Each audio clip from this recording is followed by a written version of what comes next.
Hello and welcome to the Game Theory Podcast. I'm your host, Sam Vecenie. Today, Bryce Simon is here, and instead of our normal NBA draft show, we're doing an NBA trade deadline primer with the December 15th date, where most of the league, unfortunately for the Warriors, not Jonathan Kuminga, but most of the league can be traded now with the free agency date having surpassed. It's a good day to discuss what is available on the market, what could be out there for teams that need to buy, what is out there for sellers potentially, what kind of market it plans to be, all that and more. But first, let's hit the music. They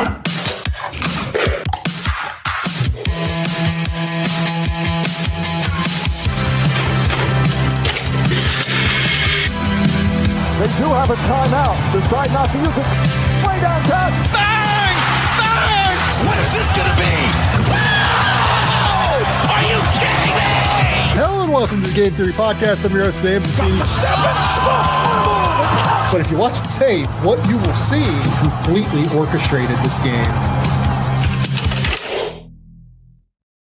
Bryce, what's going on, buddy? What's up, Sam? How are you? Raleigh has two questions for you to start today's episode. Yeah. One basketball related, one not. Basketball related question.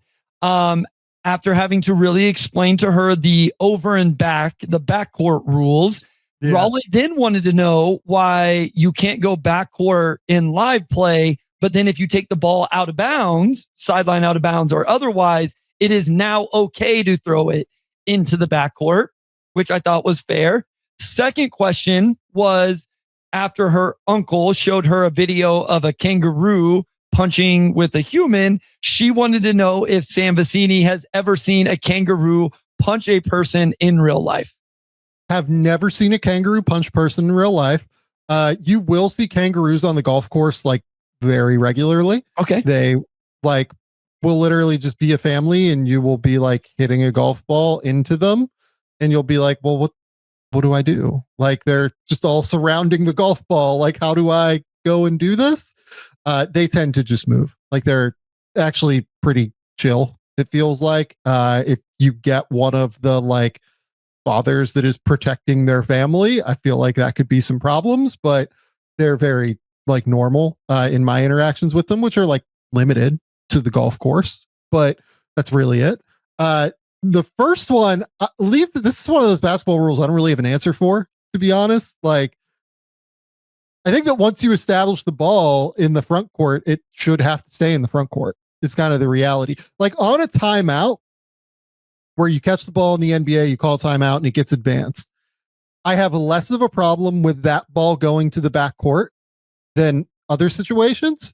But if you establish the ball and have in the front court, I think that you should have to stay in the front court, which, you know, there are, I think that like I grew up having to play that rule, at least like in high school. It was that way in the NBA for a while, I feel like as well. I find myself being fascinated by these things that she brings up now that everybody says this about their kids, but I do feel like she's a smart little girl right now. But as she's learning these rules, because I'll be completely transparent, like her teammate had picked up the ball right around half court. And so we're all yelling, like, go help her out. And Raleigh ran into the backcourt to get away from the defense, like, hey, pass me the ball back here. And so like she's only in third grade. So we had to like explain, like, this isn't how it works. Like there's backcourt. You can't do this. Well, she's sitting there watching a game the other night and all of a sudden goes, Dad, they just threw the ball into the backcourt. Why were they allowed to do that? And then I had to explain to her it was sideline out of bounds. And I'm sure it will really blow her mind to know that you can do it off baseline out of bounds. So it is really cool that she's at that age now where you get some of these questions that I've now brought to the podcast and ask you. I love the logical traps that basketball creates a lot of the time. Okay, so let's get into trade deadline stuff. What I will ask you is this. You don't do the sourcing stuff as much as I do. I don't do the reporting stuff, I think I would say. I certainly make calls and try and figure things out and, you know, get feels for where the market is by and large. But, you know, I don't really dig into the weeds on the reporting stuff by and large. Do you feel like this is as weird of a trade deadline as we've seen in a while, like I do? Because I think this is a very strange trade deadline to try and wrap your hands around right now. I would say yes. So, which we'll get to at the end, you task us with coming up with a fun trade or interesting trade or, whatever, coming up with one. And then even just I have a whole Google sheet outline trade deadline with buyers, sellers, teams that I think is neither, why, who, what, all of that. And I just found myself going okay, what is this team going to buy for? Is it a super big name? What does this team need? Is this team selling off this? These teams that may be sellers, what is really intriguing there?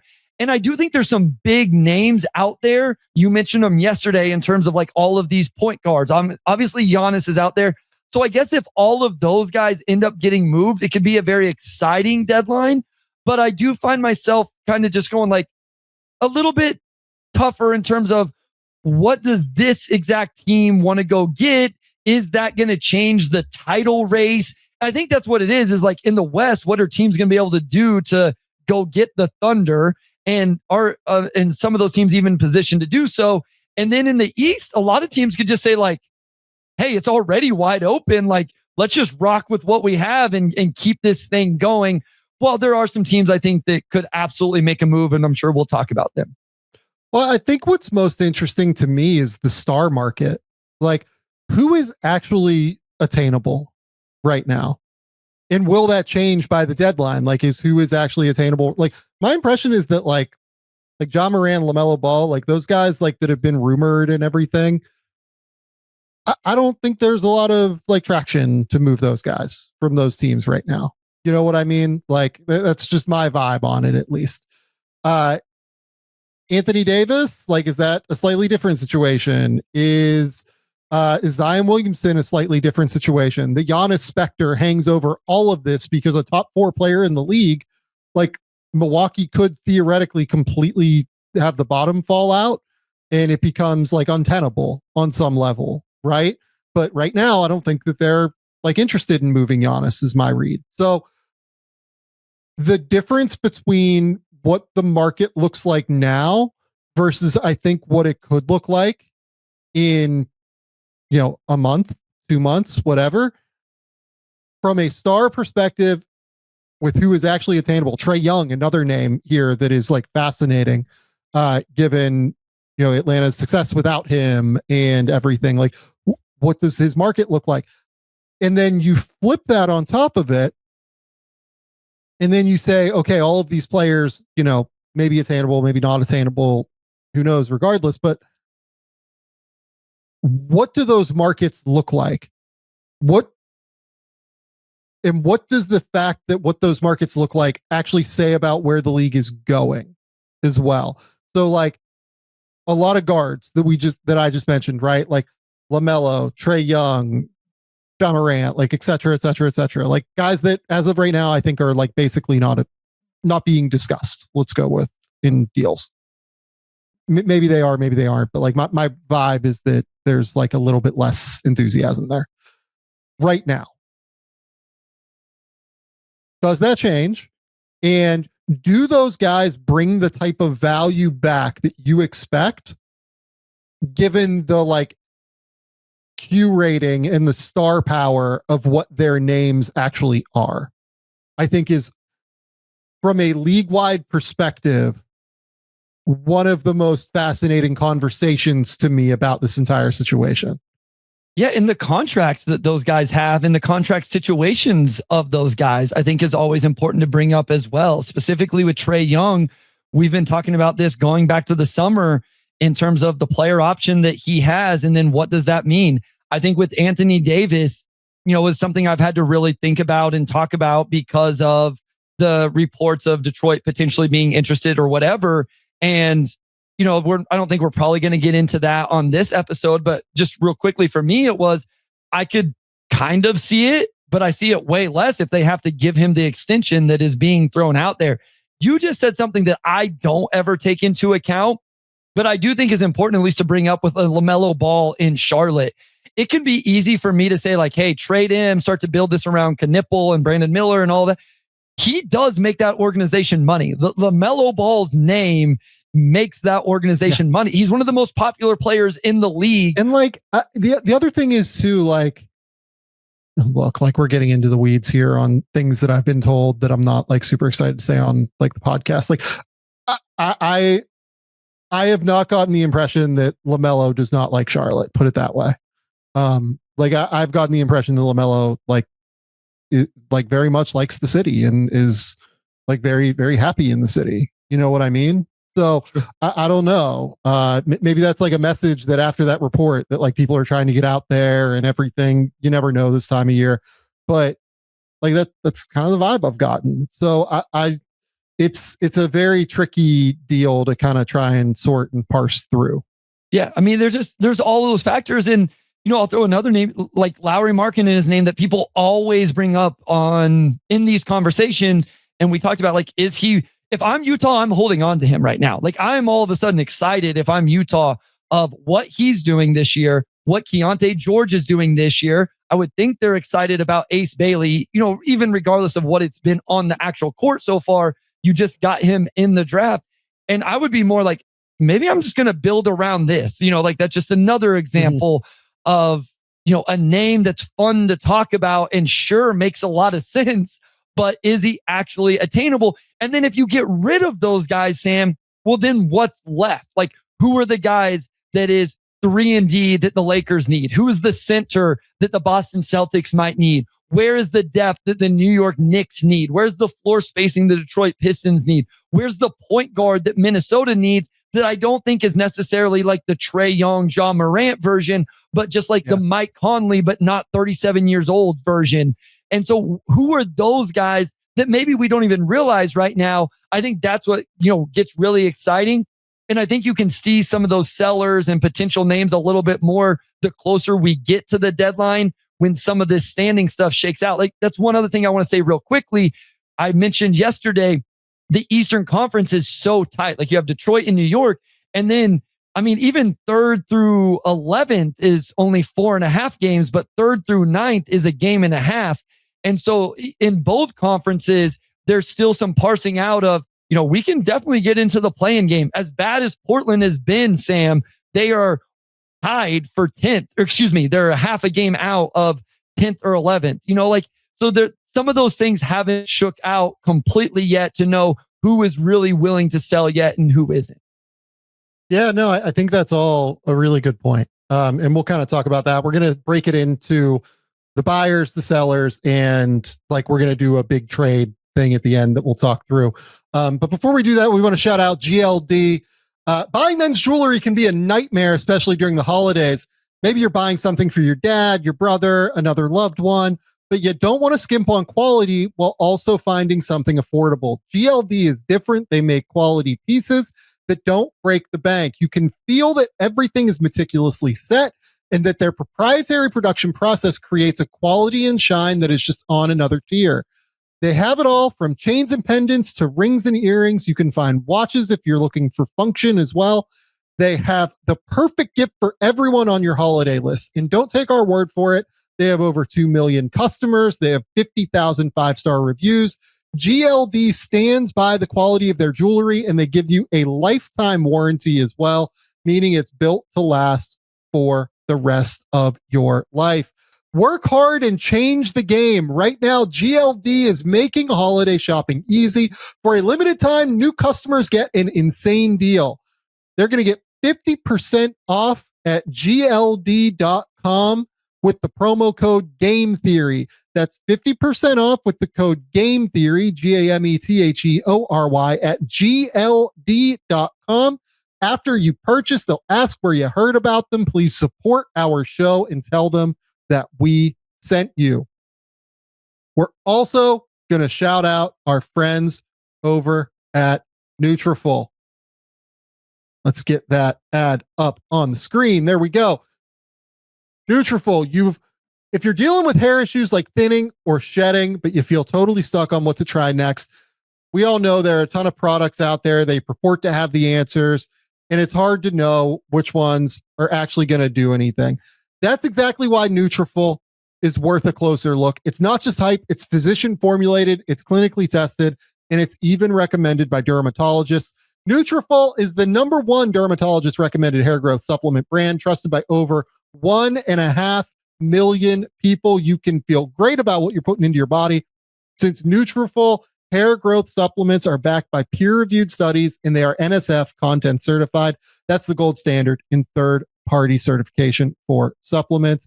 Adding Nutrafol into your daily routine is simple. Purchase online, no prescription required. Automated deliveries and free shipping keep you on track. Plus, with a Nutrafol subscription, you can save up to 20%. You'll have access to free one-on-one naturopathic doctor consults, and you will get a Headspace meditation membership included as well. See thicker, stronger, faster growing hair with less shedding in just 3 to 6 months with Nutrafol. For a limited time, Nutrafol is offering our listeners $10 off your first month subscription and free shipping when you go to Nutrafol.com and enter that promo code Game Theory.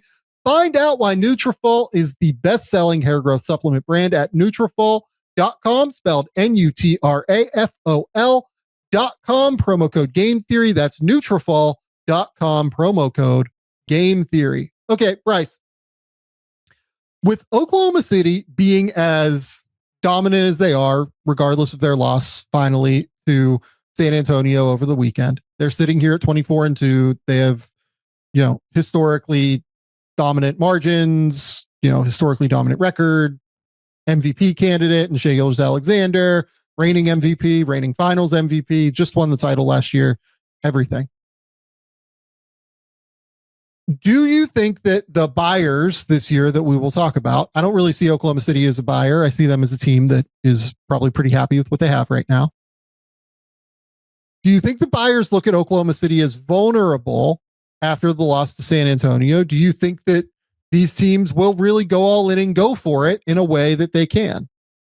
I think it would be easy to sit here and go like, oh, Oklahoma City is inevitable, but I don't think that that's the way it can actually work. I think you just have to know.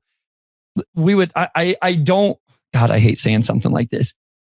They're one injury away, just like every other team, from not being dominant. Like, No. It's really important to bring up, because I think everyone just assumes that Oklahoma City will just run the table. And the reality is the team should be positioning themselves for A, beating Oklahoma City and competing with them on the court, but B, what happens if one of their guys goes down in the playoffs? And it's a little bit different night after night when you're playing really great teams. And we've seen it. It happens almost every year that it does happen to a team. And obviously, if it was Shai, it would be massive. But even if it's Dub or Chet, it's so because of that, if you have to be smart. Like, I think every season you should be approached the same. Like, do we have a chance? Can we position ourselves?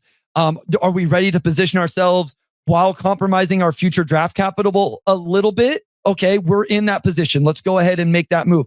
Now, here's the thing. If you're an Eastern Conference team, maybe you're willing to be a little bit more aggressive, because obviously that path is a little bit easier. If you're a Western Conference team that, isn't one of those top 6 or 7 teams, maybe you're saying like, hey, let's hold this thing a little close to the vest, that this price is a little bit too much for us.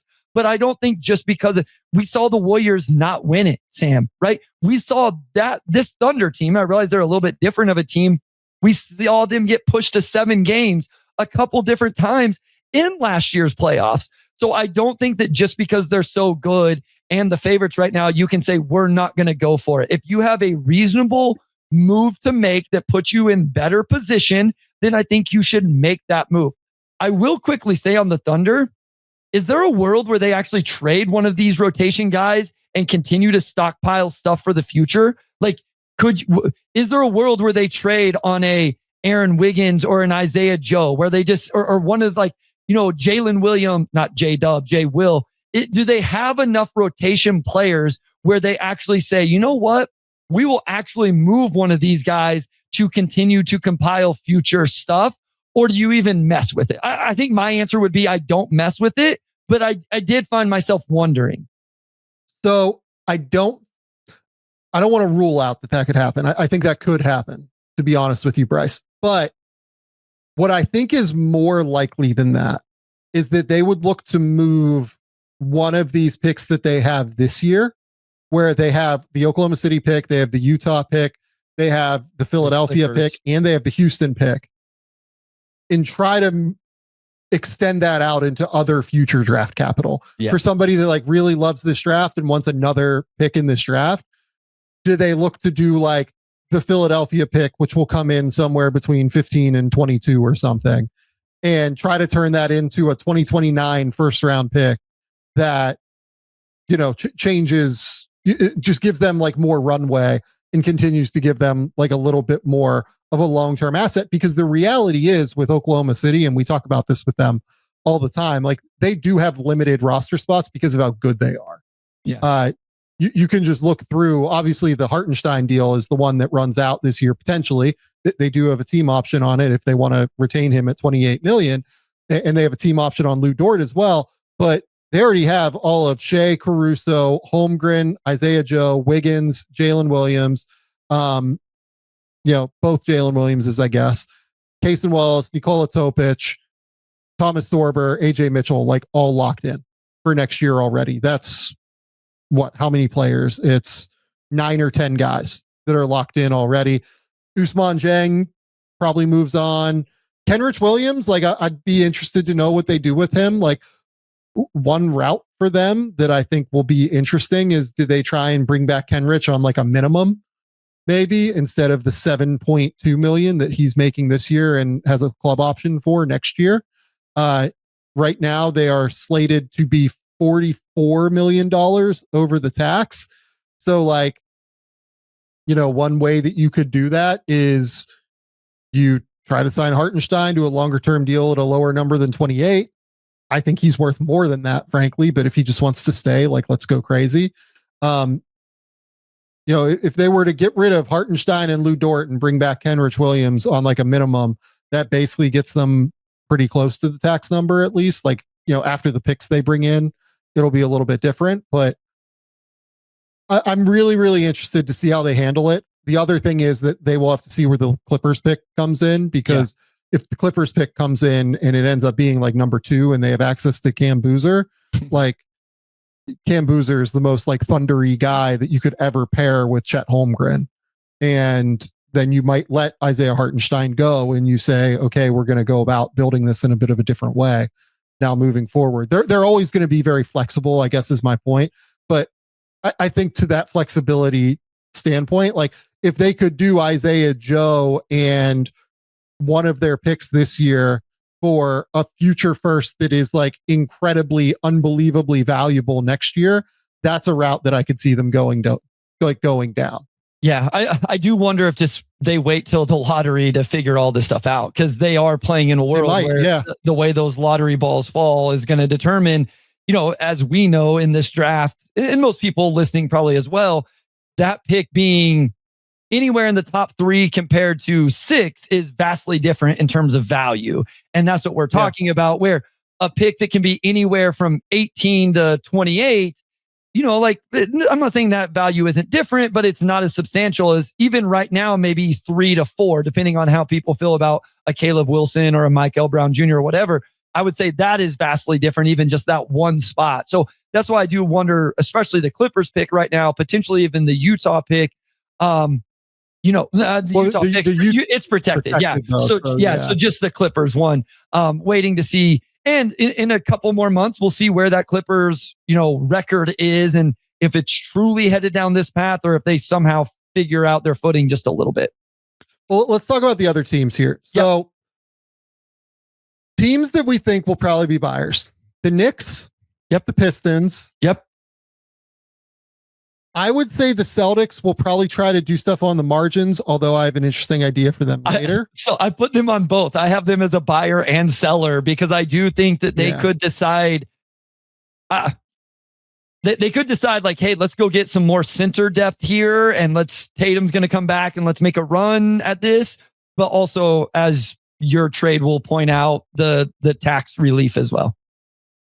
The Rockets, the Spurs, the Warriors, and the Timberwolves. I would say those are the ones that like I'm really looking at right now as teams that could go out and like really try to swing something pretty interesting. Okay, so that's interesting. So to me, I put the Rockets and Spurs in the like, let's just play this thing out. Like what I've seen from San Antonio, like let's just easily could. The Rockets, I think for me, I would kind of be in the same vein of, maybe there's some margins here or there, but I think I would just let that play out as well. The teams in the West for me were the Lakers, looking for, we've talked about it countless times, a 3-and-D wing. The Lakers as well. I'm sorry. I think I missed the Lakers in there. The Lakers are an incredibly important one. The Minnesota Timberwolves, I think it's a little bit smaller, but like, can you figure out the fifth starter? Like, I just put like, you need Mike Conley clone, but younger version of that. Obviously, you mentioned the Warriors. I also put the Magic. Here's my thing with the Magic was like, they brought in Tyus Jones for a reason, and we all love that move, and he hasn't been good. Is there a move that they need? Do they need that role, that archetype? Do they need to go do something with the backcourt, or, has Suggs, Baines obviously figured it out by now, and Anthony Black been so good that it's okay that Tyus Jones hasn't been impactful for them? So let's just kind of go through those teams a little bit, right? Sure. So the Lakers, like, very obviously should be looking like 3-and-D guy to me, right? Like, they have all the playmaking and ball handling they need. If they wanted to go get a backup center, like, I'd be in favor of that. I think that would make sense. But the biggest thing they need is they need like another perimeter defender to throw at guys at the end of the day. I prefer somebody with size because I really don't like the Rui DeAndre Ayton combination. Like, I think that combo like really does not work for me on defense in a playoff setting. That duo, I think, could really end up hemorrhaging points. When those two guys have played together this year, the Lakers are actually losing their minutes by 2.5 points per 100 possessions. They have a 122 defensive rating in those minutes. I just think that they aren't capable enough off-ball defenders to be able to handle that responsibility. When you look at the market, is there anybody that you see that you're like, this would track for the Lakers? Yeah, I mean, it doesn't fit your size thing, but like, I don't know where Sacramento is actually on Keon Ellis, but I think he would be a really nice addition for them. Anything that's defensive for them, like, even if you have to give a little bit, and I know I've been the guy that said like, you have to replace Rui's shot making, but the more I watch them, I was in a group chat the other day and they kind of brought up this Lakers thing, and there was like a question of the LeBron, Austin, Reeves, Lucas. Like, I think this is the wrong conversation. They're going to figure it out offensively. Like, I'm not worried about. They're horrendous defensively. Like, who is the better than neutral defender in that starting lineup? There isn't one. There's not a better than neutral defender in the Lakers starting lineup. Not right now. Marcus Smart is their best defender that's playing right now, and I think that, like, how much can you rely on that at all times for him to do that? And so any sort of perimeter defense, obviously, if you get a big man that actually protects the paint, that would be great, but we know those are hard to come by. So Keon is a name. What do you think the Lakers net rating is, by the way, when Marcus Smart is on the court? Net rating? Yeah. +5? +12. They have a 108 defensive rating when Marcus Smart's on the court. They've been actually like pretty good on defense with him. Yeah. So some other, like, depending on what the Clippers decide to do, like Derrick Jones Jr., that athleticism, I think Chris Dunn would be awesome. I don't know what they're going to do. There's some guys with the Suns, depending on where that season ends up going with them. Like right now, I don't know that they're selling, of course. I mean, Wiggins is the name we always bring up, but I don't think they're moving him.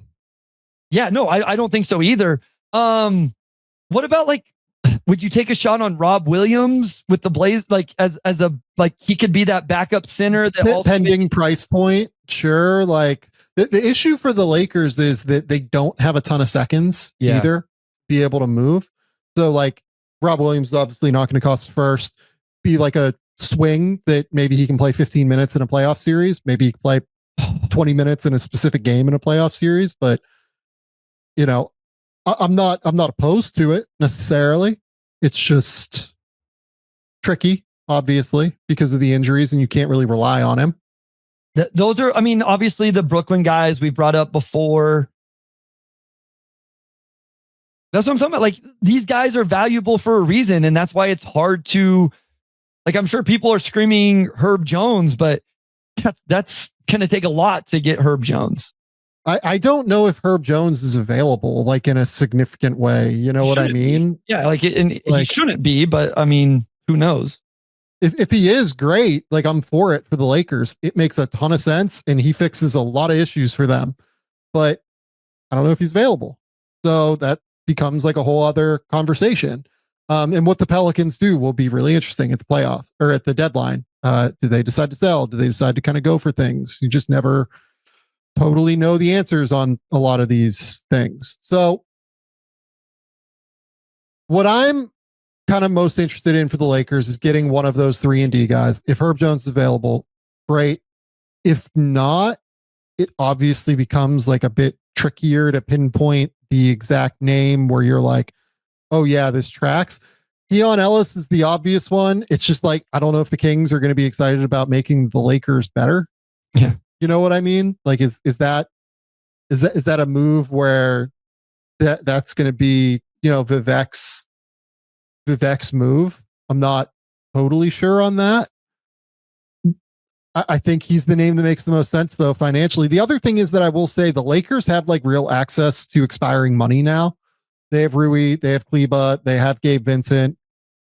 The Nets like could solve a lot of problems for them in a lot of ways. Like you could do a, Terrence Mann and Haywood Highsmith. You could do Day'Ron Sharp and Terrence Mann for 2 of those expiring deals. Like you could do, like they have some outs, but you probably have to give up a first round pick to do that and get like multiple of those guys. And I don't know if the Lakers are excited to do that at the end of the day. And on top of it, I think the Lakers probably don't want to take back a ton of long-term money. Yes. Like if we're talking Day'Ron Sharp's like $6 million into next year, I think that's one thing, especially given that I think it's a player option, but their team option. Spotrac has it as a team. Yeah. With, Terrence Mann, it's 15 million next year, and they have like the ability to potentially go and be players, depending on what LeBron does, and with Austin Reeves's low cap hold and everything. So they're in a tricky spot where I think that they have to really, like Keon Ellis is the name for me because he's super low cap hold next year. He's a free agent. You can play that game with the cap hold. You can, probably not going to cost a first based off of the fact that he's playing. I know that the Kings probably want a first, but I don't think they're going to get one. So maybe you could convince like that. I don't know. It's tricky. It's a tricky situation, I feel like, for the Lakers, but Keon's the name for me that tracks across the board. Yeah. Brooklyn would be interesting if you could get Highsmith, depending on health there. And then I like Day'Ron Sharp. And I think in that role, backing up Ayton still, you get a little bit of both spots right there. Maybe neither name is super exciting to people, but Haywood Highsmith is on an expiring. We mentioned the club option on Day'Ron Sharp. Keon is the name. Like Keon's probably going to get mentioned a few times here. But Brooklyn is also maybe a team that's a little bit more willing to, do business there. Okay. What is the next team that you really want to bring up here? I mean, I think the Knicks are fascinating to me for some of the same reasons, but I think more so because, as we mentioned yesterday, I think this team is the favorite in the East right now, probably the best team in the East right now. And it's not star hunting. It is, can you build out the depth? And I don't even know, like, you're probably going to ask me for a name. Like, I just want somebody. I lean towards the wing because in that second unit right now, you have Mitch Robinson at center. You have Deuce McBride as a smaller guard. And then any other potential guys that give you time are Clarkson, Kolek, Shamet, like all of those guys. So like, I want somebody that is a little bit bigger, somebody with a little bit of size. And like I said, it'd be great if somebody with enough size that could give you maybe some small ball 5 potential. So I think I'm looking at a 4. I want somebody I can feel decent about for the Knicks. Here's the thing. I want Yabusele, but what he was last year, what I thought they were getting in Yabusele is what I want for them. And, again, like this is kind of the problem. These guys are hard to find on the market. And on top of it, for the Knicks, the issue that I continue to run into is it probably needs to be a cheaper player unless you're willing to move one of these guys like Mitch, Hart, Bridges, Brunson, Anunoby, Towns. I mean, like Deuce McBride is on this amazing, like declining contract where he's $4 million owed to him next year. Maybe it's like you're moving a Deuce, but like if you're moving Deuce, then I feel like you're creating another hole at the end of the day. Correct. And look, like we talked a lot about that game yesterday. Deuce obviously didn't play in that game, so like it became a little bit of a trickier foundation. But like the fact that Deuce is able to play and is very good, I agree with you. You're able to go bigger, I think, is your goal here. But you're trying to do so. Like I've seen the name Jose Alvarado for them, and I'm good with McBride and Kolek for them right now. Like to me, it's more I want like a little bit more size if I can find it, and I just don't. I'm not totally sure where that is on the market that doesn't involve you moving one of like Josh Hart, Mitchell Robinson, like one of those guys. Yeah, I mean, listen, you won't find a bigger Jose Alvarado fan than me, but that wouldn't do a whole lot for me. For the Knicks specifically, I mean, you brought up the name Noah Clowney last episode. I assume Brooklyn's not. I can't see a world where they're moving him, to be honest. I don't have the name in this mold. Like I'm looking at my sheet of the people I brought up. I mean, a name that would be great would be Ayo Dosunmu. It's just like I think that bidding war probably gets a bit too aggressive if you made me guess right now, comparatively to where the Knicks can pay. Like you can even say that, you know, the Knicks could throw in Dadier and everything, and maybe, you know, for whatever reason, Chicago likes Dadier, but I don't know. I've never been as enthusiastic about him as I think some people seem to be. And on top of it, like the Knicks, you know, are hard capped and are like a first apron team with the hard cap. So it becomes really hard to even go get somebody that's like making 7.5 like Dosunmu is, unless you're willing to move one of these guys, or unless you're like just moving the Abusele deal, right? And you're just like taking a loss on that. But yeah, I don't know if that's a thing that at that point, if you're doing like Dosunmu, it becomes, oh wow, you have like nobody in the front court then you can bring off the bench. Is the money close enough that they could do Najee Marshall? I mean, you could do Najee for like, actually, no, I don't think you can do Najee for Yabusele and Dadier. No, I think Najee's at like 9. So no. Like that. No, it's really hard. Like they're in a tricky they don't have spot. the contracts that make this. And I was looking for trade exceptions as well, which always opens this stuff up. Unless you want to get creative and move Mitch, because Mitch is on the expiring. But like you said, think Mitch isn't coming back. So here's my thing with Mitch is, and then I got to get a 2-for-1, right? Like, I mean, whatever it is, like then it's Mitch for, like, then you have to talk, like maybe it's Mitch for Najee Marshall, and then like you talk yourself into like Musa Cisse being an actual backup big, right? Or something like that. You know what I mean? Yeah. Or you think Dwight Powell can give you, you know what I mean? Like that's, I have to get a 2-for-1, because if I'm just trading Mitch for, since I brought him up, Najee Marshall, that's, I just created a hole over here. Like I'm spinning my wheels. Like, what am I doing here? So, well, and again, this is where like one team that's interesting to me is Brooklyn, because Brooklyn has like, is there any way that you could do like Mitch for Day'Ron Sharp and Haywood Highsmith if Highsmith comes back and is healthy after the knee stuff? But I don't know. That's like kind of, that's a 2-for-1 deal that makes sense on some level. Sure. Like that tracks, but is Sharp good enough to bring the impact that Mitch does? I actually don't know the answer to that. I think the answer is probably no, because Mitch is really good. But like, I think Day'Ron is also like impactful, at least on the court. So I was trying to do Phoenix. Is there something with Phoenix and one of their bigs, like Nick? I mean, you can go get Nick Richards. I have zero doubts you can go get Nick Richards, but then I mean, you can't get anybody else. I was seeing if you could get any of their other well, like, could like, do you believe in Nigel Hayes Davis maybe?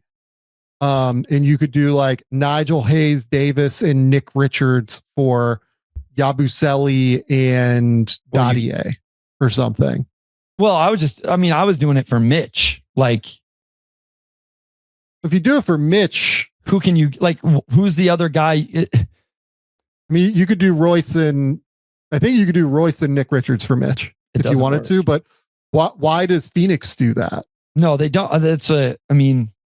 Like, I think that would be awesome. If you're gonna get a 2-for-1, that's what I would be looking for if I'm New York. Yeah. And that doesn't work from the Knicks side. It's too much money coming back. So I got to add something. Yeah. That's hard. They're in a tough spot. They have to look at like the low cost guys and see if there's somebody that like they just really love. Right. Like on Phoenix, like again, like Jordan Goodwin, like Nigel Hayes Davis, like those guys maybe are those players that you think could like bounce up into a rotation? Are there guys out there that you think could bounce up into a rotation if you acquire them? Like, God, if Atlanta was willing to move like Mo Gay or something, Mo Gay is not available to the Knicks, I would imagine, by any stretch of the imagination, just because like they don't have the assets to, I would say, be able to go get Mo Gay. But I'm saying like somebody like that, where if you think that they have a lot of upside, if you go put them in a different spot, does that track in some way, shape, or form? You know what I mean? Sure. I mean, the Warriors are the other ones. We have a good sense that they're going to do something with the Kuminga deal, right? Yeah. What would you be looking for in a deal with Jonathan Kuminga?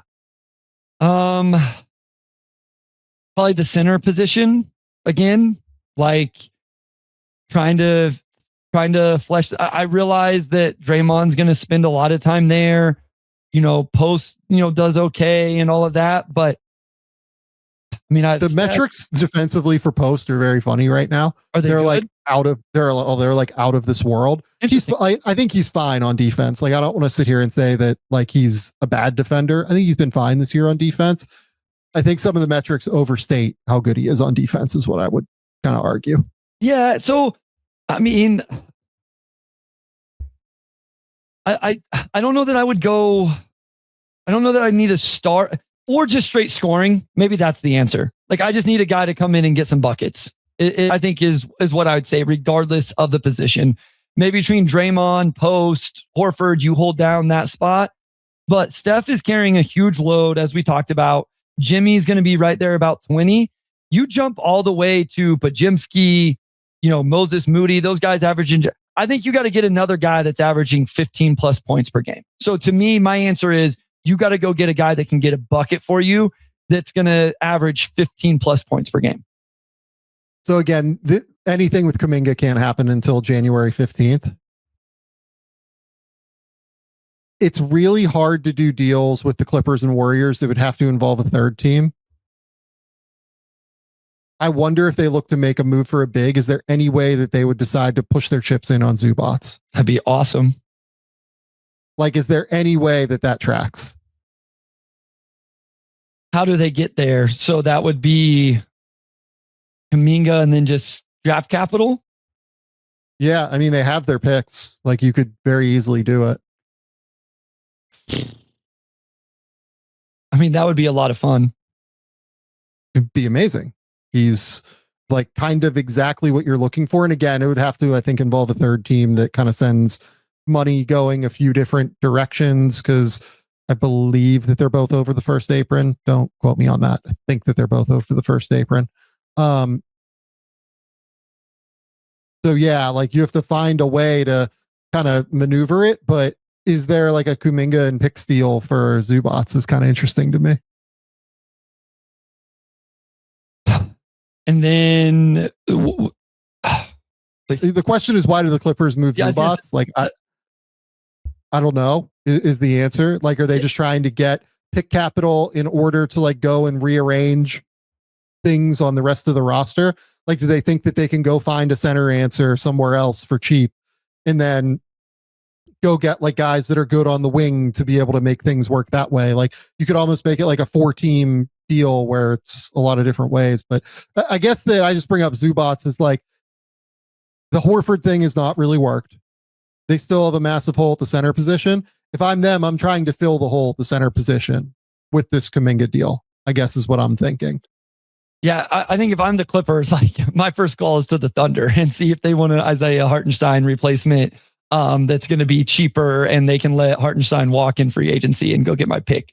But yeah, just I don't know if the Clippers, or I don't know if the Thunder do that. No, I think know. They probably don't, to be honest. I know. I'm just saying, like, I feel like if you put Zubats on the market, I'm not saying that the Warriors couldn't end up with the best deal. Like, I just think you're going to pay a premium because that dude is really good. And as we mentioned at the top, he's on a really, really good contract still. Like, some guys have gotten paid recently, a la Jarrett Allen, and that number's going up. Zubac got paid, and it's still ridiculously good numbers. Also, here's what I would say though, Bryce. Like, the reason I bring up the Warriors is I wonder if they actually are a team that is interesting to the Clippers in this.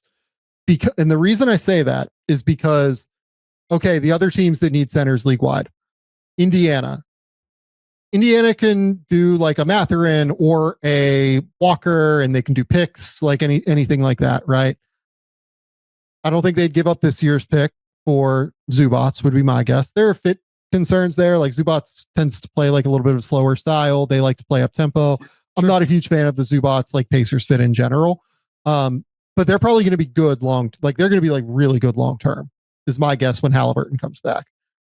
The Celtics are another team. The Celtics are just going to be really good long term. They have Tatum, they have Brown, everything like that. The Warriors are old. Oh, I see what you're saying. So if you're betting on picks, if you're the Clippers, do you bet on the Warriors picks with Kuminga as like an interesting asset that you're getting thrown on top of it more than some of these other teams? I see what you're saying. So if you're willing to go down this road of moving Zubats in order to try and fill other holes, which I don't know if they will or not. I'm just like bringing this up as an interesting ideal because they just don't have a lot of like flexibility right now on the market. But you really set yourself up for, okay, like this year's a disaster, 26, 27, maybe a disaster, but then Zubac is like the only dude on the books. And again, it's an incredible contract. Him and Kawhi, yeah. But for after 26, 27, I'm just saying, like, you could, like, your cap sheet could be essentially clean and clear.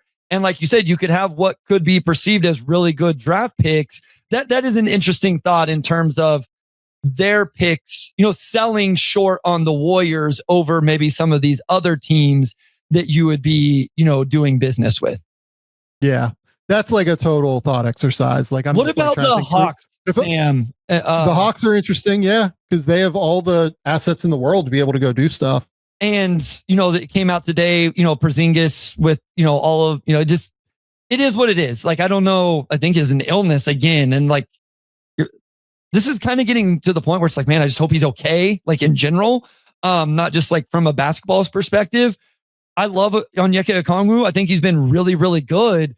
But I think, him being paired with a Zubac is like they could play together, but then he can also back him up. It just, if Atlanta wants to, like you said, they have it's not a hard contract to match, and they have these draft assets. He could be interesting there as well. Like, I think Atlanta's all of a sudden another team that could be in this center conversation. So I don't mind the Zubats idea. What would be really fun for them is if like the Clippers like really wanted Trae Young or something, and they thought that like a Trae Kawhi duo long term, and then having like a bunch of cap flexibility would be like really, really interesting for free agents.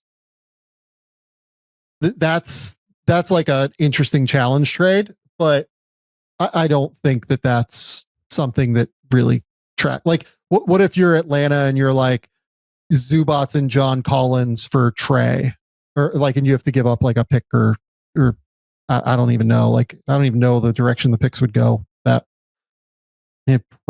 say Atlanta probably has to give up a pick there, would be my guess.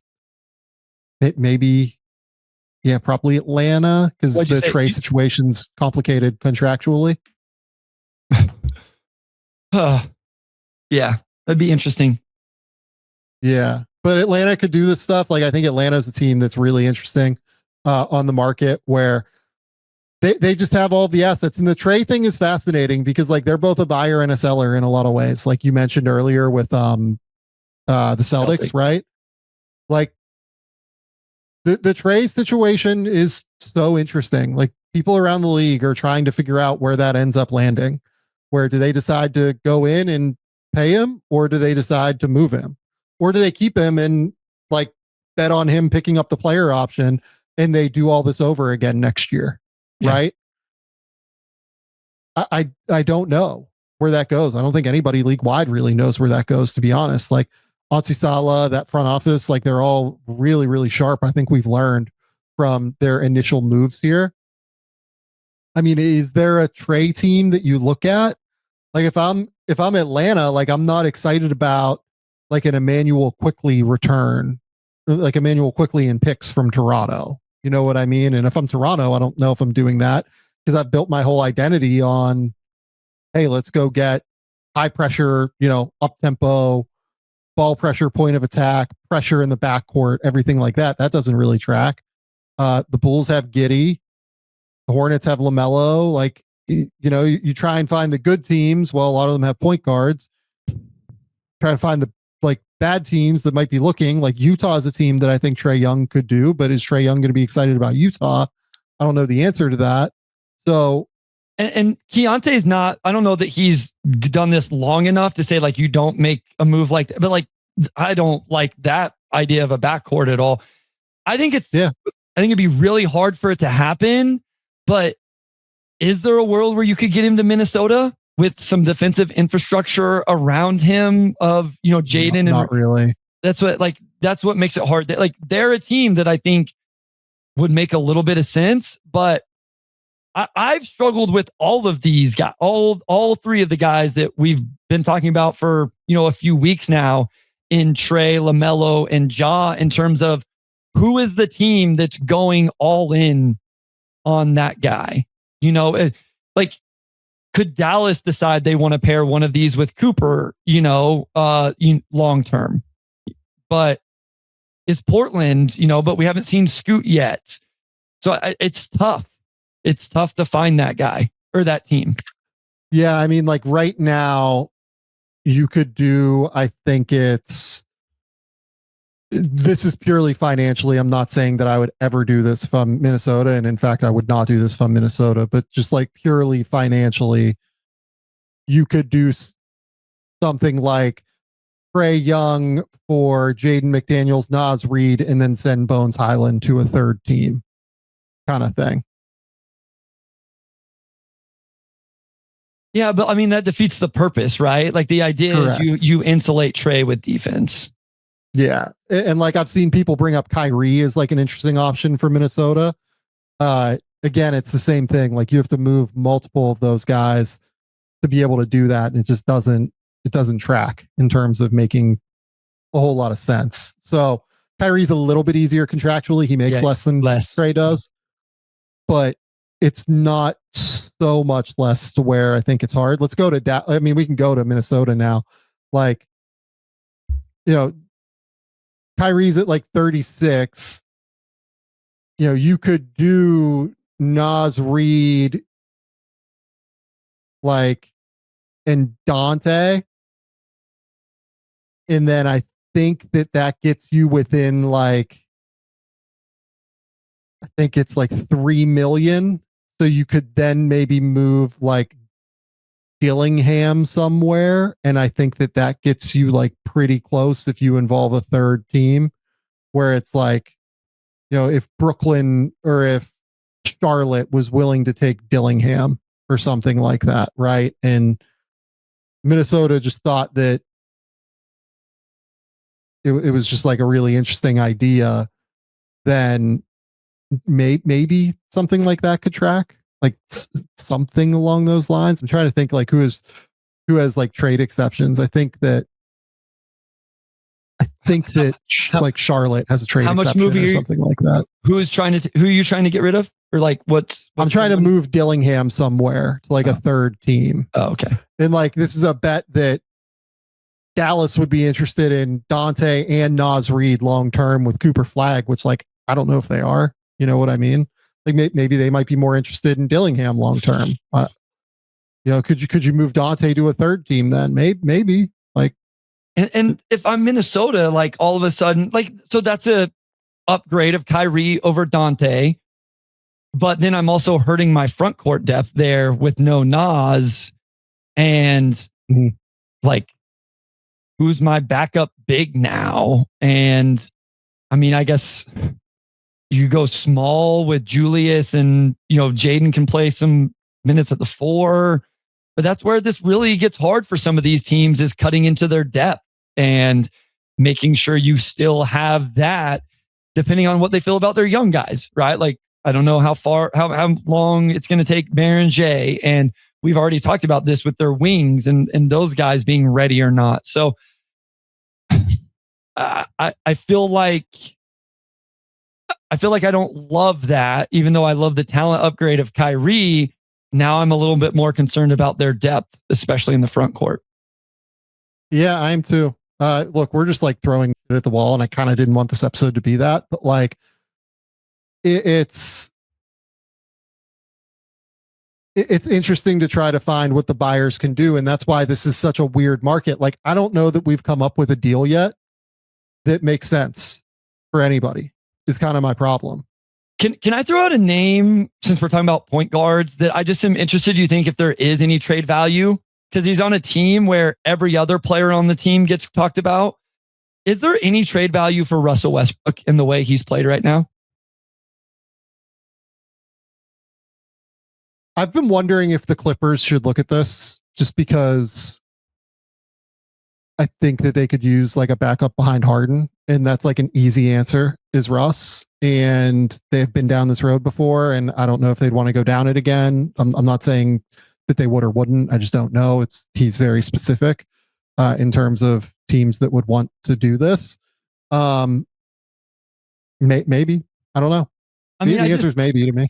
I mean, he's 2.3. So obviously the money's really easy to make work. And it's just like, if you need a little bit of energy, you need somebody to come in and like, we saw what he did with the Nuggets last year. It just, as I watch that Kings team play and we talk about, we've done this with the Levine stuff and the contract and the Sabonis and the fit and DeRozan and the fit. And we just talked about Keon Ellis and all of these different names. It's like, is Russ actually the guy? I'm not saying you get a ton of value in return. Like, I'm not saying that by any means. I'm just saying, is he a guy that actually could just go somewhere and be that team's backup point guard and actually return a little bit of value for somebody that needs that role?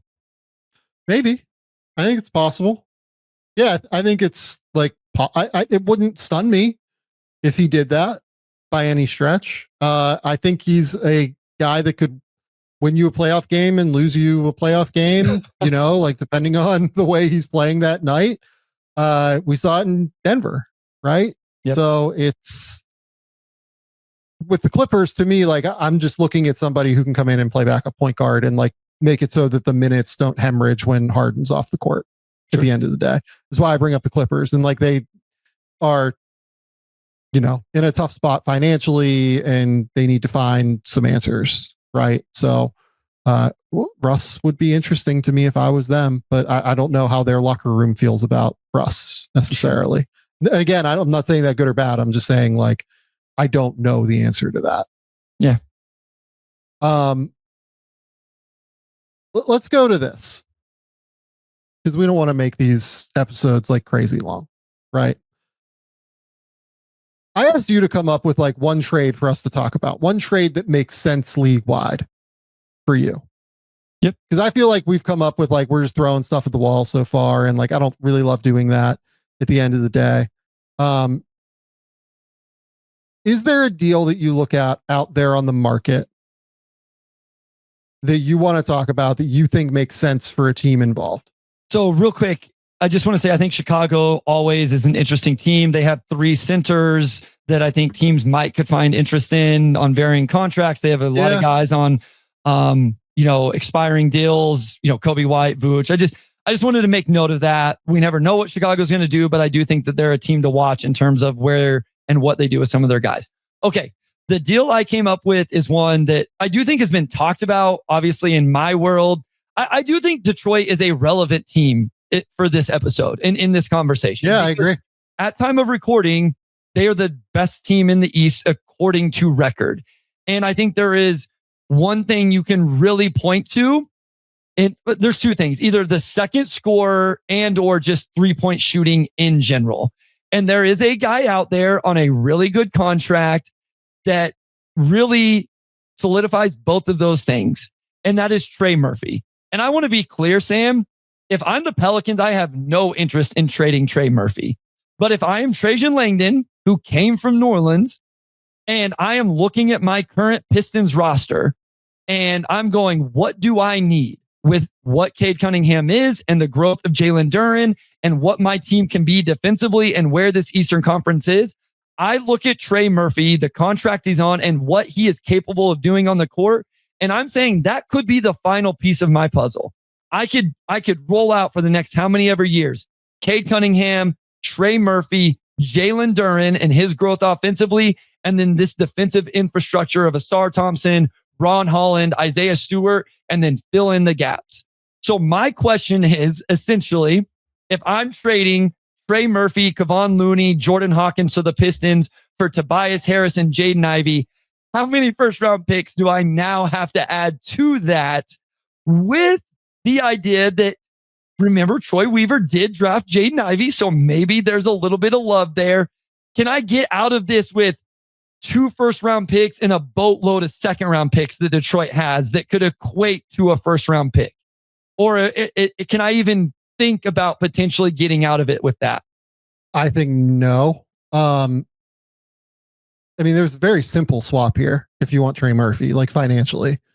Like you can just do Ivy and Holland, and that works financially. So I know I'm trying to keep the depth and what I would consider the defensive infrastructure, which the way Ron Holland has played, especially recently, I would be trying to. I'm not saying Ron Holland is like off limits in a Trey Murphy deal. I just think if I'm Detroit, I'm starting by trying to keep that wing duo defensively with Isaiah. Like that's my defensive identity. Is it starts with Asar and Isaiah Stewart, but I think Ron is starting to work himself into that as well. Yeah, if I told you it's Ivy, Holland, this year's first, in the 2028 first. So like if it's do that. If it's Holland and then I get to keep and then it's only 2 firsts, I think all of a sudden I have to really consider that. So essentially it's like you're giving up 4 firsts. If you think Ivy can play is the key here. So like, is Jaden Ivey good enough? Is the question I have for you as somebody who's watched every minute of Jaden Ivey basketball? I don't know.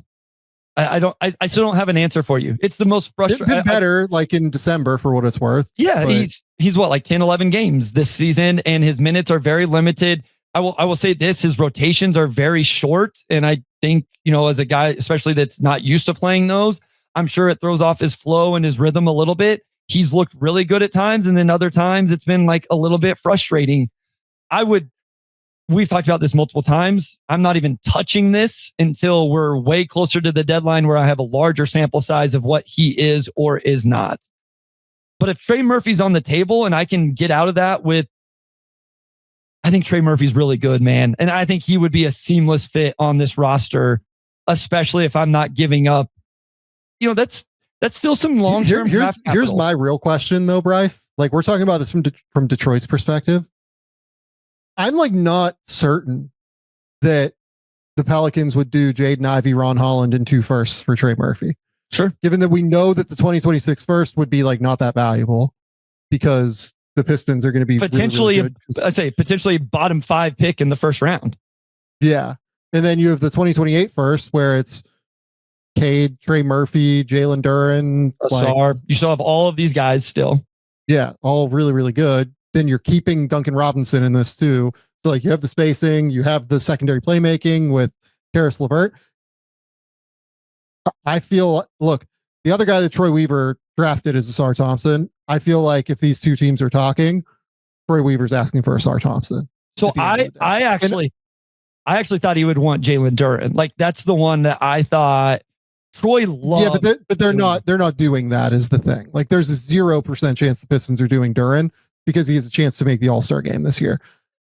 If I am Troy Weaver, I might like think, oh no, I'm giving you Trey Murphy. You're giving me a SAR, like as a more reasonable ask.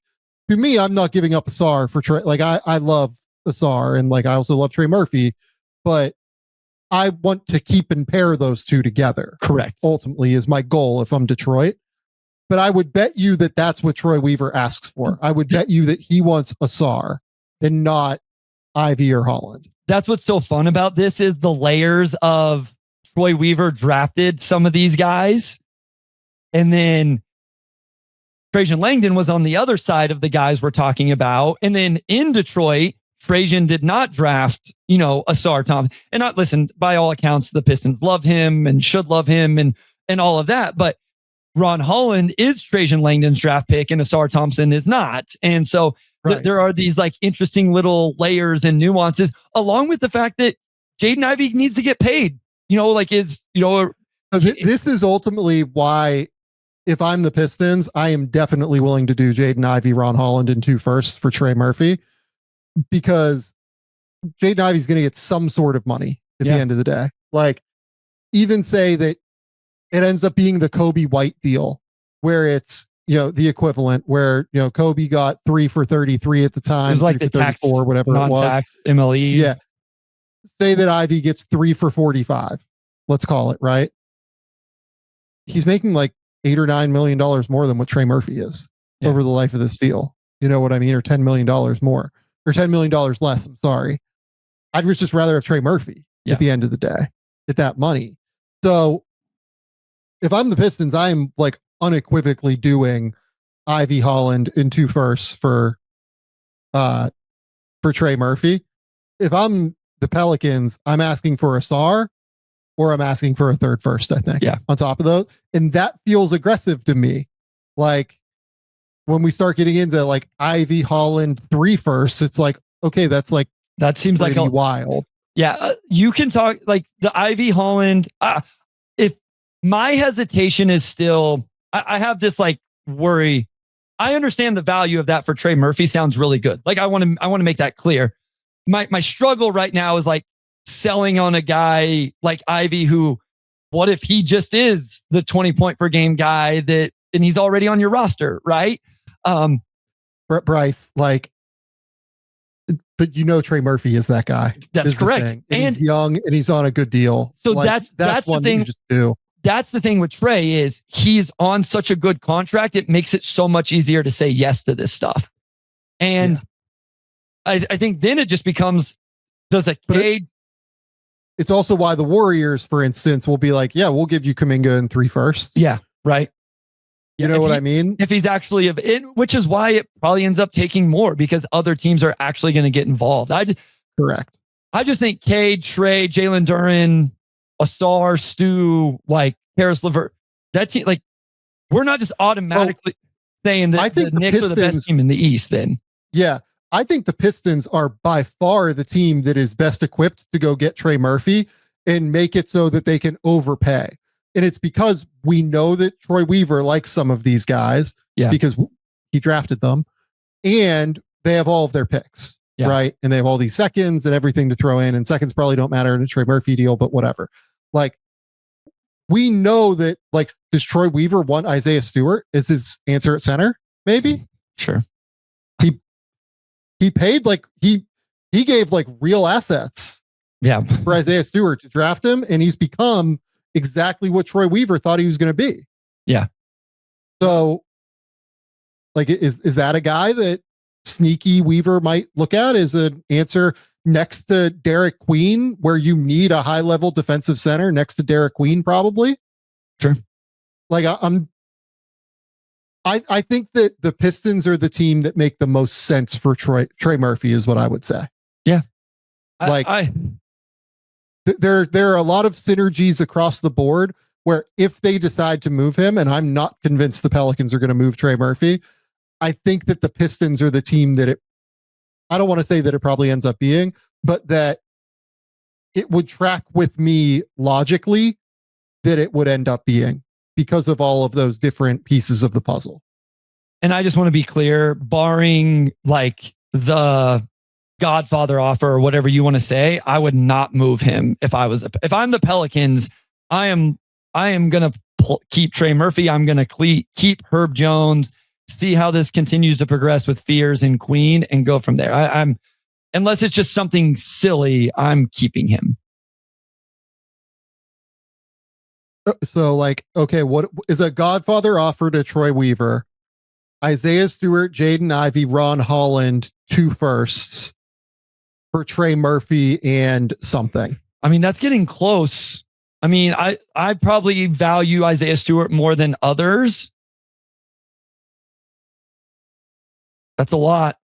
Depending on what you think Jaden Ivey ends up being, Ron Holland. Those firsts aren't going to be good, though. Like, I think that's important to bring up. We always talk about this, that, first round pick. I mean, I guess if I'm Troy Weaver, I'm saying, like, why am I not getting the Desmond Bane deal?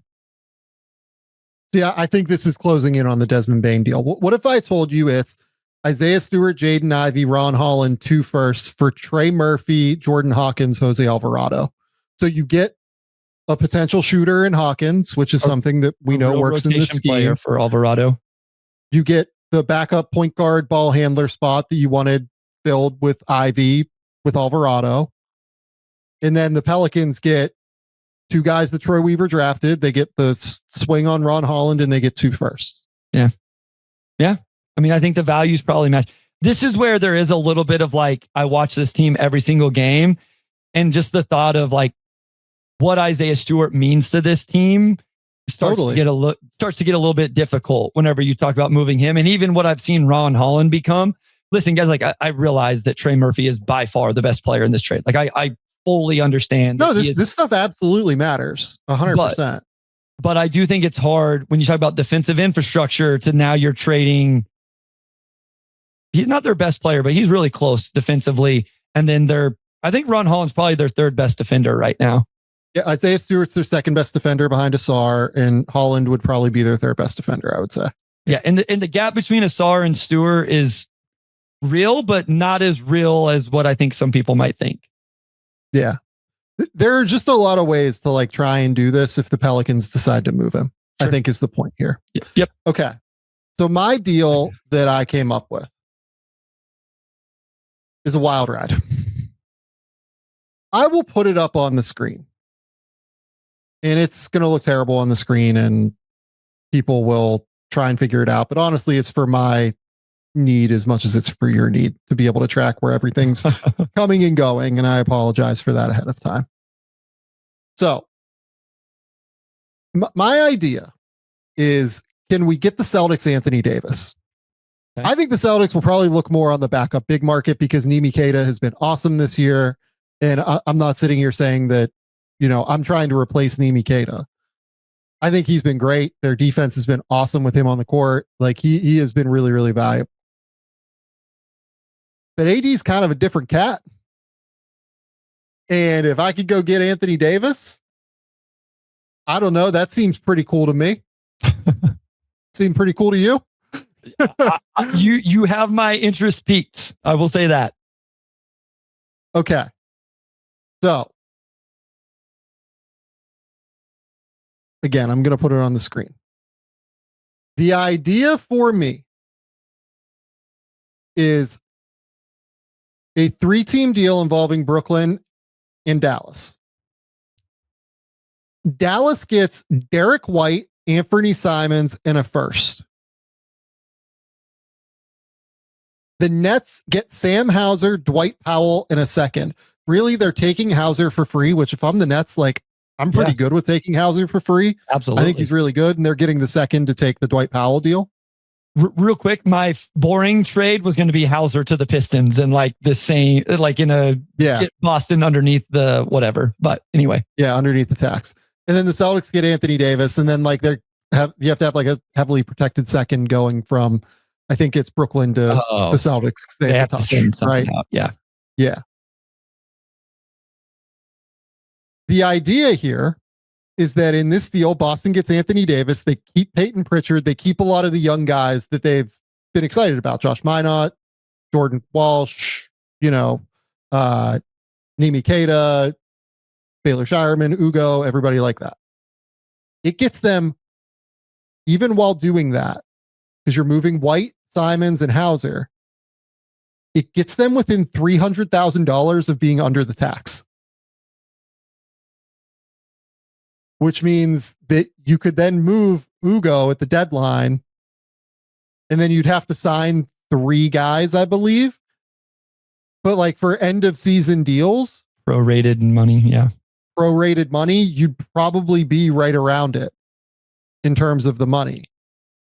So essentially you could get Anthony Davis and get under the tax all in one deal was my idea here. And if you're Dallas, why do you do this? To me, Derek White's kind of an amazing fit with Cooper long term. This would require Dallas to lose more games. Dallas has been pretty competitive recently. So I don't know that they're excited about moving Anthony Davis, but I think that Derek White's an amazing fit next to Cooper Flagg long term. He's a great point guard option for them long term next to Cooper because he can play both on and off ball in the way that you want Cooper to develop. Like you want Cooper to be the on off ball guy. And Derek White's a really good player. Derek White's probably a top 40, top 50 player in the league, something like that. The difference between him and Anthony Davis is real and it is substantial, and it's why you're, getting a first round pick back as well. But then you still have whatever Derek Lively is with the injury stuff. Hopefully he gets healthy. You still have Daniel Gafford. You still have PJ Washington. You get the first rounder. I kind of think that's a really fun infrastructure to help Cooper grow while also maintaining the semi level of competitiveness that you kind of want to maintain. Maybe you need a second first rounder back from Boston. I'll hear that out for Dallas fans. Maybe it's Derek White, Simons, and 2 firsts, but I don't know if I'm enthusiastic about doing that if I'm Boston, in all honesty. That feels like a pretty decent deal for everybody, right? Well, so my thing with Dallas is, one, you could immediately reroute Simons or without getting into their cap situation, maybe he just comes off the books and it's an expiring. I think the thing with Derek White is I think you could use him for a couple of years to grow with Cooper and all of those young guys you talk about, another draft pick, and then you can probably trade him for return value still. I mean, he's not going to be crazy plus value age 33 season at 32, 33 million, but barring an injury, I think he's still going to be a valuable player. I think the way he plays and what he does, he's still going to be able to do those things, again, barring injury or just a sharp decline. So I do think you keep him for a couple of years. If you get really good really fast, then he's just part of it, right? But if not, if you're still maybe middle of the pack, maybe you can then move him for another first down the road, whenever there's only a year and a half left on his deal or something like that. So I'm one that's not expecting a huge return for Anthony Davis because of the injury situation with him and the contract situation with him. So just in general of what does this return look like? Getting a player of Derek White's caliber, whether for you or again, flipping, I do think it'd make me feel better if I got a second, if I got 2 firsts and this, I think I would feel great if I was the Mavericks. This and a first, it's funny how 1 first round pick can really sway you from one side of the line to the other. And just adding a bunch of seconds doesn't always seem like it fills in that gap. But I do think it's from Boston's perspective, that's a hell of a big 3. It's awesome, isn't it? It's Tatum, Brown, and AD. Okay. And you keep Peyton Pritchard and you have all these young guys still. The talent part is awesome, all of that. Here's where I feel less of a homer of what I just said about Isaiah Stewart and Ron Holland with the Pistons. Derek White is just such a boss. He's just part of that DNA where it is so hard to do this. And to do it for a guy, listen, Anthony Davis is incredibly talented and all of that. I'm sure he's a great dude, but it's for a dude that am I sure how many games I'm going to get him? It's so hard to do it. Understanding there's a tier gap between the level of players that Anthony Davis and Derek White are when they're on the court. it's just so hard to like wrap my head around actually moving off of Derek White is all. Yeah, and this is like the only way I'm moving Derek White is if I'm getting like Anthony Davis, an all NBA player, back in return. You know what I mean? Like the tax thing you bring up is important as well. Like, yeah, like the fact that I figured out a way to get Anthony Davis to the Celtics and get them like basically under the tax, where if you move Shireman like at the deadline for free and just have him go to like Brooklyn or whatever, I'm sure Brooklyn would be happy to take Baylor Shireman because you're getting him for free essentially. Or, you know, you could trade Shireman probably for a second round pick or two, I would guess even. And then you just sign minimums and you've turned over your team basically to like, now we're sitting here with AD, Tatum, Brown, Peyton Pritchard still on the team. Jordan Walsh is like developing into a real defensive like stopper in Boston in a significant way on the wing. You have Minot still. You have one of Ugo or Shireman, let's call it. I would probably keep Ugo. You have a awesome center in Kata where you could play super big with AD, Tatum, Brown. Kata is like your lineup with Peyton Pritchard, or you could play small with AD at the 5 and go like Tatum, Brown, like, you know, Pritchard and whatever you want to do with 2. Jordan Walsh is pretty big as well. It gives you like all of the lineups you need to match up with teams like, you know, the Knicks that are going to play Mitch and Towns at times.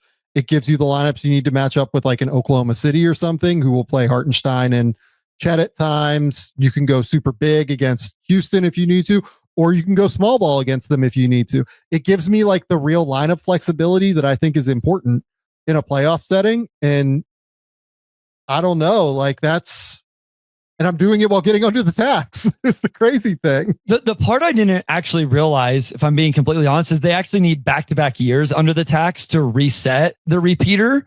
And so I think like I would assume with AD's contract coming on the books and filling out the roster and all of that, I don't know that they'd be able to do it 2 years.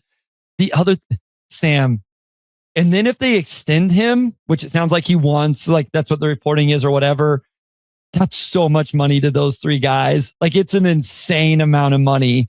The thought of those 3 it is fascinating. Like I love the creativity of getting Anthony Davis there. You know, even like you've mentioned a few times, being able to keep a Peyton Pritchard on the roster, getting under the tax potentially for 1 year. It is really creative.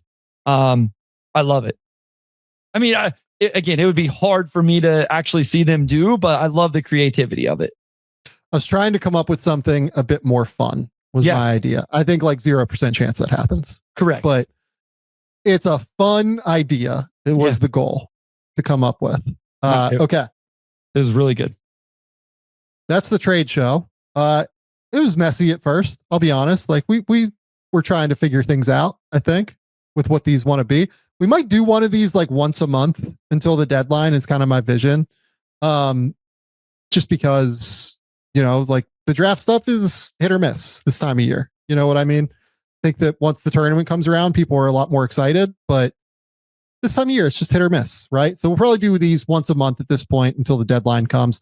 Bryce, tell the people where they can find your work. Tell the people what's going on. Yeah, at Motor City Hoops on Twitter, on Blue Sky. If your favorite team plays the Pistons, the Motor City Hoops Substack. Obviously, the Game Theory Substack. Another episode where we didn't mention that till the end. We keep forgetting to like pub that until the end. The Game Theory Substack, GameTheorySamV.substack.com. Go hit the subscribe button. It is the best way you can support the show. Yeah, I have recently done video breakdowns on LeBron James and Chet Holmgren. Depending on, like you mentioned, with some NBA draft prospects, how those games go. I was looking ahead. There's not a ton of great matchups. And if it's not a good matchup, I'm not going to break down a prospect. So my guess is I probably do something from the NBA Cup game, depending on who plays well in that game on, what is probably tonight whenever you're listening or watching this episode. So make sure you're subscribed over there, checking that out, along with listening to us here at the Game Theory Podcast. Yep. Go to The Athletic. Keep me employed over there. We'll have trade deadline big board going up later this week. I think Wednesday or Thursday is the plan there. A lot of write-ups, a lot of discussion there on what's important, what's who could be moved, everything like that. That's all we got. we appreciate everybody for coming to hang out and coming to have a good time with Bryce and I as we do these shows. We're sitting here as of the time of recording at, let's see, 86,000 YouTube subscribers. Just an insane, truly bonkers number that continues to grow and doesn't really make sense to me. We appreciate everybody for coming to hang out with us over the course of the year to this point.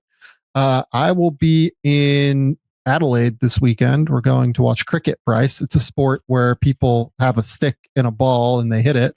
I bet we would really confuse Raleigh if we try to teach her the rules of that sport. It would be, it took me a minute on cricket, to be honest. She would wonder why the ball bounces every time before it gets to the batter. Yeah. But I'm excited. We will be back later this week with more stuff on Friday before I go to Adelaide, I guess.